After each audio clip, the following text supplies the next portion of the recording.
महाभारत कथा। पांडु का राज्याभिषेक। धृतराष्ट्र जन्म से ही अंधे थे, अतः उनकी जगह पर पांडु को राजा बनाया गया।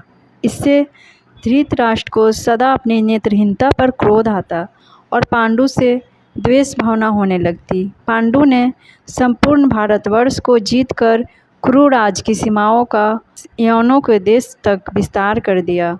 एक बार राजा पांडु अपनी दोनों पत्नियों कुंती तथा माद्री के साथ आखेट के लिए वन में गए। वहां उन्हें एक मृग का जोड़ा दिखाई दिया। पांडु ने तत्काल अपने बाण से उस मृग को घायल कर दिया।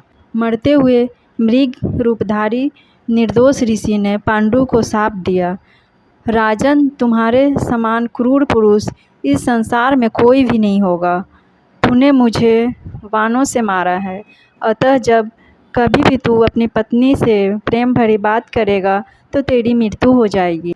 इस शाप से पांडु अत्यंत दुखी हुए और अपनी रानियों से बोले, हे देवियों, अब मैं अपनी समस्त प्रेम भरी बात को त्याग करके इस वन में ही रहना चाहूँगा। तुम लोग हस्तिनापुर लौट आओ। उनके वचनों को सुनकर दोनों रानियों ने दुखी होकर कहा, नाथ, हम आपके बिना एक क्षण भी जीवित नहीं रह सकती। आप हमें भी वन में अपने साथ रखने की कृपा कीजिए। पांडु ने उनके अनुरोध को स्वीकार करके उन्हें वन में अपने साथ रहने की अनुमति दे दी। इसी दौरान राजा पांडु ने अमावस्या के दिन ऋषि मुनियों को ब्रह्मा जी के दर्शन के लिए जाते हुए देखा। उन्होंने उन ऋषियों से स्वयं को साथ ले जाने का आग्रह किया। उनके इस आग्रह पर ऋषि मुनियों ने कहा, राजन, कोई भी निसंतान पुरुष ब्रह्मा लोक जाने का अधिकारी नहीं हो सकता, अतः हम आपको अपने साथ ले जाने में असमर्थ। ऋषि मुनियों की बात सुनकर पांडु अपनी पत्नी से बोले, हे कुंती, मेरा जन्म लेना ही वृथा हो रहा है, क्योंकि संतानहीन व्यक्ति पितृ ऋण, ऋषि ऋण, देव तथा मनुष्य ऋण से मुक्ति नहीं पा सकता। क्या तुम पुत्र प्राप्ति के लिए मेरी सहायता कर सकती हो? कुंती बोली, हे आर्यपुत्र, दुर्वासा ऋषि ने मुझे ऐसा मंत्र प्रदान किया है जिससे मैं किसी भी देवता का आह्वान करके मनोवांछित वस्तु प्राप्त कर सकती हूँ। आप आज्ञा करें, मैं किस देवताओं को बुलाऊं? इस पर पांडु ने धर्म को आमंत्रित करने का आदेश दिया। धर्म ने कुंती को पुत्र प्रदान किया, जिसका नाम युधिष्ठिर रखा गया। कालांतर में पांडु ने कुंती को पुनः 2 बार वायुदेव तथा इंद्रदेव को आमंत्रित करने की आज्ञा दी।